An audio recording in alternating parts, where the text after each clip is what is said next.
It hits our planet. We think when the meteor was coming in, it was about 150 feet or 45 meters in diameter, moving very, very fast, 10 to 12 miles a second, 15, 18 kilometers a second, starts to break apart, main section hits and explodes, and then pieces like this end up being pushed over to the canyon about 2 miles away. Bounce across the surface, come to rest out there, and sit there for, we think, about 50,000 years. And in 1911, a guy named Holsinger, who was in charge of the mining operation, was riding his horse along the canyon, sees this from a distance, rides over, apparently jumps off his horse, thinking maybe pick it up and put it in the saddlebag and put it back with him, but not able to do that. This weighs 637 kilograms or 1,406 pounds. So really large, heavy chunk of meteorite.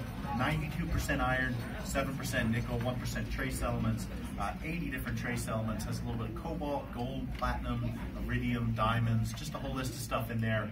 Like I said, probably core material from the planet, so they think the molten core of a planet, the heaviest stuff's all going to sink to the bottom over time, so you end up at the very core of, we think all planets are probably a ball of metal in this core of that planet.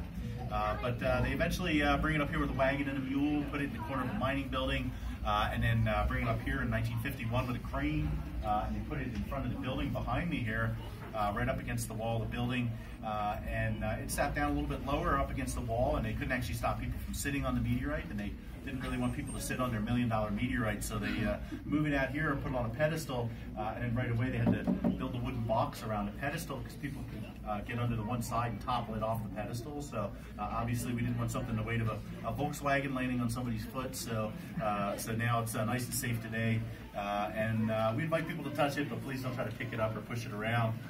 But over time, we've been allowing people to touch it for about 100 years, and we're actually polishing the outside surface of the meteorite with our hands. And you can see it's shiny metal on the inside, and the outside has what's called a fusion crust on it. When this is coming through the atmosphere, it really heats up. By the time it hits the planet, it's about 3,000 degrees, and it's red hot and molten.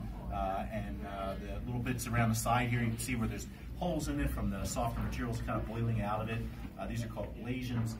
And then it sits on the surface and just cools off, and the outside of the meteor oxidizes as it's cooling off. So that's what the black coating is on the outside of the meteorite. So, but the crater left behind about a mile across from corner to corner. Original crater, much deeper than today. It is eroding away over time. We think it was at least 700 feet deep, maybe a little bit more. Today it's about 550 feet deep, so what's happening is we don't get a lot of rain out here, but we get a lot of wind, so we're getting what's called wind erosion.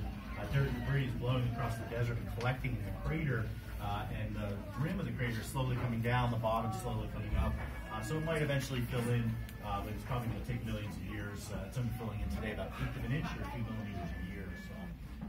And when they were mining out here early on, from 1903 till 1929, early on they thought the meteor would be the size of the bottom of the crater, early on the geologists who got the crater from the federal government said this was probably a big piece of meteorite buried that was the size of downtown San Francisco, they thought.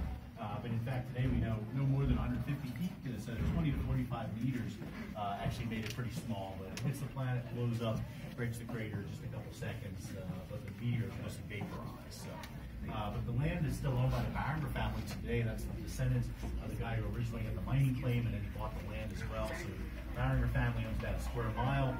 Outside of that is Barty Bar Cattle Ranch, and Barty Bar Ranch is 300,000 acres. To give you an idea, once you left the highway, you entered Barty Bar Ranch. The family-owned cattle ranch, and the ranch goes on for 26 miles back to the national